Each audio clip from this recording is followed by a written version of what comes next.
Depuis plusieurs semaines, l'actuelle secrétaire d'État chargée de l'économie sociale et solidaire et de la vie associative, Marlène Schiappa, est au centre de plusieurs polémiques, dont une entourant ses photos dans le magazine Playboy. Un membre du gouvernement peut-il poser dans un magazine de charme?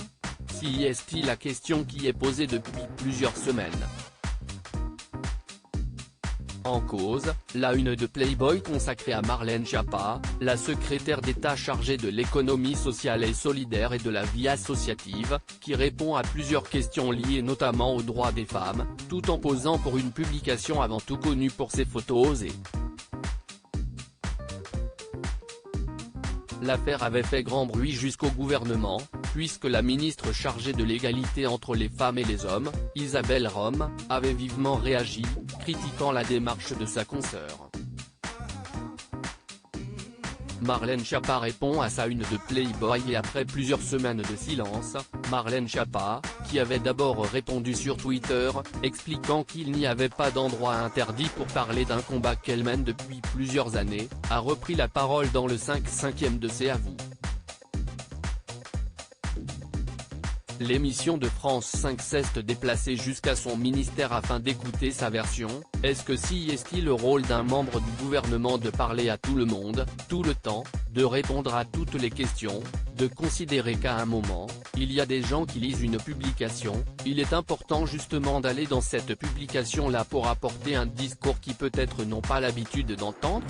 Se questionne-t-elle, avant de se demander pourquoi son cas fait polémique alors que d'autres personnalités politiques, comme Jacques Attali, Frédéric Mitterrand ou l'ex-première dame Carla Bruni, ont déjà collaboré avec Playboy. Marlène Schiappa dément le SMS injurieux contre Isabelle Rome. Marlène Schiappa répond également sur les rumeurs, notamment le recadrage d'Elisabeth Borne à son encontre qu'elle confirme, ou encore le supposé SMS envoyé à Isabelle Rome, dans lequel elle l'aurait traité de sac à main. Elisabeth Borne m'a effectivement téléphoné pour me dire qu'elle considérait que dans la période de tension sociale que le pays traverse, ce n'était pas approprié de faire la couverture de Playboy, et ensuite elle m'a dit maintenant, reparlons des sujets de fond. Quant au fameux SMS, Marlène Schiappa dément catégoriquement, si est absolument faux. Si est inventé, si est ubuesque.